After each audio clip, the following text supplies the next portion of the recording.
오늘 함께 볼 말씀은 출애굽기 1장 1절에서 7절까지의 말씀 되겠습니다. 출애굽기 1장 1절에서 7절까지의 말씀을 제가 봉독해 드리겠습니다. 야곱과 함께 각각 자기 가족을 데리고 애굽에 이른 이스라엘 아들들의 이름은 이러하니 르우벤과 시므온과 레위와 유다와 이사갈과 스불론과 베냐민과 단과 납달리와 갓과 아세리요. 야곱의 허리에서 나온 사람이 모두 70이요. 요셉은 애굽에 있었더라. 요셉과 그의 모든 형제와 그 시대의 사람은 다 죽었고 이스라엘 자손은 생육하고 불하나 번성하고 매우 강하여 온 땅에 가득하게 되었더라. 아멘. 오늘 본문인 출애굽기 1장 1절에서 7절은 창세기에 기록된 아브라함과 이삭과 야곱에게 하신 하나님의 약속이 허튼 맹세가 아니었음을, 그리고 그 약속이 이제 드디어 이루어진다는 것을 보여주는 서언입니다. 7절에 이스라엘 자손은 생육하고 불하나 번성하고 매우 강하여 온 땅에 가득하게 되었더라는 말씀이 바로 그것을 보여줍니다. 창세기 22장에서 아브라함이 독자 이삭을 하나님의 말씀대로 순종하여 바쳤을 때 하나님께서는 그에게 맹세하시며 네게 큰 복을 주고 네 씨가 크게 번성하여 하늘의 별과 같고 바닷가의 모래와 같게 하리니 라고 말씀하셨습니다. 7절의 이 말씀은 바로 그 말씀이 헛된 맹세가 아니었다는 사실을 우리에게 보여주고 있습니다. 여러분, 하나님은 당신께서 하신 약속을 반드시 이루시는 분이심을 기억하시기 바랍니다. 6절을 보십시오. 요셉과 그의 모든 형제와 그 시대의 사람은 다 죽었고 하나님으로부터 번성케 하시겠다는 약속을 받은 자들인 아브라함과 이삭과 야곱과 그의 12 아들들이 모두 죽었습니다. 하나님께서 이 약속을 지키지 않으신다고 해서 무엇라고 투덜거릴 만한 자가 이 땅에 남아있지 않았습니다. 그럼에도 불구하고 7절은 이스라엘 자손이 생육하고 불하나 번성하고 온 땅에 가득하게 되었다라고 말하고 있습니다. 여러분, 우리가 하나님을 가리켜 신실하신 분, 미쁘신 분이라고 부르는 것이 바로 이런 이유에서입니다. 하나님의 약속을 받은 대상들이 이 세상에서 사라지더라도 하나님은 그 약속을 반드시 지키고야 마시는 분이기 때문인 것입니다. 그리고 약속을 받았던 아브라함과 이삭과 야곱과 12명의 아들들과는 달리 이 후손들은 한 번도 가나안을 보지 못했던 자들입니다. 더군다나 그들은 400년 동안이나 애굽에서 살았습니다. 그들에게는 애굽이 고국이요 고향처럼 생각될 수 있었습니다. 그래서 그들은 자신들의 조상들처럼 약속의 땅 가나안에 대해 조상들과 같은 열정으로 들끓지 않았을 수도 있습니다. 그럼에도 불구하고 하나님은 당신이 하신 맹세대로 이루셨습니다. 그래서 디모데후서 2장 13절에서 바울 사도가 이렇게 말하는 것입니다. 우리는 미쁨이 없을지라도 주는 항상 미쁘시니 자기를 부인하실 수 없으시리라. 우리에게는 믿을 만한 구석이 하나도 없을지라도 하나님은 언제나 신실하시다고 말합니다. 그 이유는 하나님께서는 자신을 부정하실 수 없기 때문이라고 말합니다. 그러니까 만일 하나님께서 자신이 하신 말씀, 약속을 지키지 않으시면 그것은 하나님께서 당신 스스로 당신이 하나님이 아니라고 부정하는 것과 같은 것이라는 말입니다. 그래서 하나님은 당신께서 하신 약속을 절대로 안 지키실 수가 없고 그러기에 우리는 늘 하나님을 배반하고 그분께 한 맹세를 뒤집을 수 없는 존재여도 하나님은 언제나 항상 믿을 수 있는 신실하신 분이신 것입니다. 우리의 인내는 바로 여기에서 나오는 겁니다. 우리가 잘나서 견디는 것이 아니라 하나님이 신실하신 분이기 때문에 믿고 기다릴 수 있는 것이죠. 여러분, 약속을 밥 먹듯이 여기는 사람이 약속한 시간에 나오지 않으면 기다리시겠습니까? 시계를 보다가 늦으면 오늘도 이 사람은 약속을 안 지키는구나 하고 돌아가 버리지 않겠습니까? 그러나 한 번도 약속을 어기지 않았던 사람이 약속 시간이 다 되어서도 도착하지 않으면 이 사람에게 무슨 일이 났나 보네. 그렇지 않고서야 아무 말 없이 오지 않을 사람이 아닌데. 그러면서 조금 더 기다려보자 하지 않겠습니까? 이처럼 우리를 인내하게 만드는 것, 참고 견디게 만드는 것은 바로 하나님 그분이 신실하신 분이기 때문인 것이죠. 그러니 오늘 조금 힘들다고 포기하지 마시기 바랍니다. 며칠 기다렸다고 포기하지 마시기 바랍니다. 몇 년 기다렸다고 포기하지 마시기 바랍니다. 이제 죽을 때가 다 되었는데 아직도 안 이루어 주신다고 불평하지 마시기 바랍니다. 요셉과 그의 모든 형제와 그 시대의 사람은 다 죽었더라도 이스라엘 자손은 생육하고 불하나 번성하고 온 땅에 가득하게 되었더라를 기억하시기 바랍니다.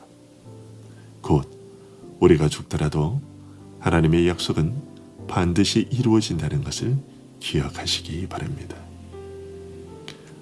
그리고 우리가 읽지 않은 8절 이하의 말씀은 우리로 하여금 이런 사실을 더욱 확실히 믿도록 해주는 증거들입니다. 8절 이하에서 모세는 요셉을 알지 못하는 새 왕이 일어나 애굽을 다스리면서 이스라엘 백성들을 핍박하였다고 전하고 있습니다. 학자들은 이 부분을 고대 이집트 역사에 관한 연구를 통해 8절의 새 왕은 투트모스 1세일 것이라고 추정합니다. 그리고 그가 이스라엘 백성들을 압박한 이유는 요셉이 애굽의 총리로서 활동할 때에 애굽을 다스리던 민족은 셈족 계열의 힉소스 왕조가 다스렸는데 그들을 물리치고 새롭게 등장한 애굽의 18번째 왕조는 그들과는 다른 족속이었습니다. 그래서 그들은 요셉이 세웠던 그 공로에 대해서도 잘 알지 못했고 그에 대해서 알고 있다 하더라도 자신들이 요셉의 공덕을 힘입은 것이 아니었기에 요셉 이후에 이스라엘 백성들에게 잘 대해줄 이유가 없었던 것입니다. 오히려 10절에서 언급되고 있는 것처럼 다른 나라와 전쟁이 일어날 경우 그 대적들과 연합하여 자신들을 공격하게 될지도 모른다고 생각하게 되었습니다. 그런 이유로 새롭게 애굽을 다스리게 된 왕조의 왕은 이스라엘 족속들을 감시하고 다스릴 감독들을 세우고 그들을 종으로 부리며 노역을 시키고 학대를 자행했습니다. 그러나 12절은 이런 상황과는 전혀 상반된 결과를 소개하고 있습니다. 그러나 학대를 받을수록 더욱 번성하여 퍼져나가니 애굽 사람이 이스라엘 자손으로 말미암아 근심하여. 즉 모세는 여기서 그 비참한 이스라엘 사람들이 극심하게 괴롭힘을 당하고 있을 때 하나님께서 그들을 도우러 오셨고 하나님의 간섭의 손길이 아주 강력해서 성공을 거두었다고 전하고 있습니다. 우리는 이런 사실에서 누군가가 우리를 향해 어떤 악한 계획을 꾸밀지라도 하나님의 손이 더욱 크고 모든 것을 이길 것이기 때문에 그 악한 계획들은 아무런 소용이 없게 될 것이라는 희망을 품을 수 있게 됩니다. 그러기에 우리는 이런 고통을 끈기 있게 견뎌내야 합니다. 하나님께서 우리로 하여금 그것들과 싸우게 하시고 우리에게 지워진 무거운 짐을 떨쳐버려 주실 것이기 때문입니다.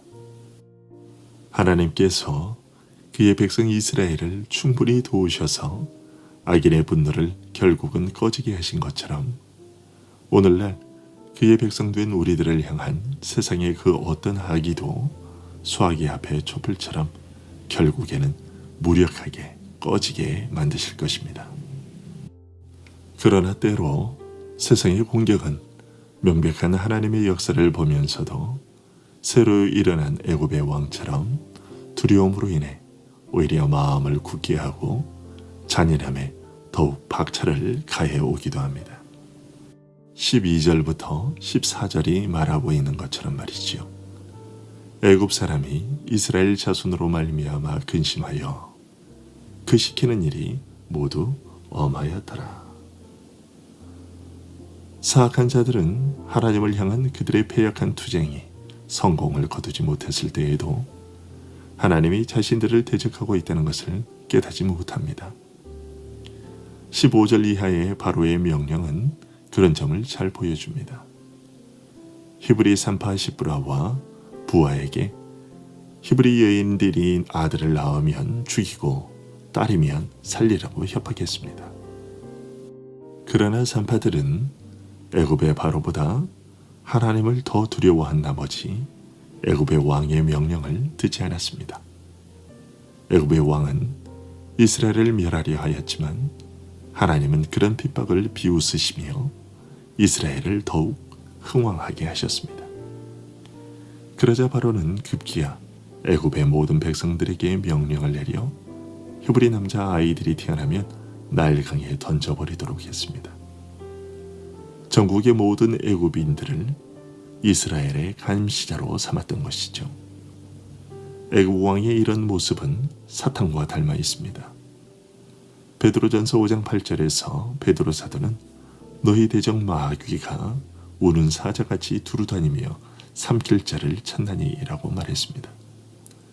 사탄은 그의 모든 잔악함을 앞잡이 삼아 하나님의 백성들로 하여금 그리스도를 부인하게 만들고 그들로 하여금 온갖 불경한 것들을 받아들이도록 만들려 합니다.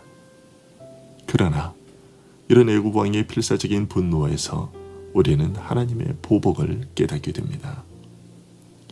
모세가 출애굽기의 기록들을 통해서 보여주고자 하는 것이 바로 그것입니다. 세상의 그 어떤 세력도 당신의 백성들을 구원하고 흥왕케 하려는 하나님의 계획을 무너뜨릴 수 없다는 것을 보여주고자 하는 것이죠. 그리고 하나님께서 자기 백성 삼으신 자들로 하여금 어떤 어려움이 몰려오더라도 하나님은 당신의 백성인 우리들을 결코 무너지지 않게 하신다는 사실을 확신하고 그것들을 견디어내도록 하기 위함입니다. 그러니 여러분, 시련과 고통이 몰려올 때면 이사야 51장 1절에서 하나님께서 말씀하신 것을 기억하시기 바랍니다. 의를 따르며 여호와를 찾아 구하는 너희는 내게 들을지어다. 너희를 떠낸 반석과 너희를 파낸 우묵한 구덩이를 생각하여 보라. 여러분, 하나님께서 그의 백성들을 잔인한 애굽 왕으로부터 떠내었던 것을 기억하십시오. 그의 백성들을 퍼내심으로 말미암아 생긴 애굽의 구더기를 생각하십시오. 그 기억들이 우리로 하여금 그 어떤 시련과 고통 가운데서도 우리에게 약속된 유업에 대한 소망이 유지되도록 만들어줄 것입니다.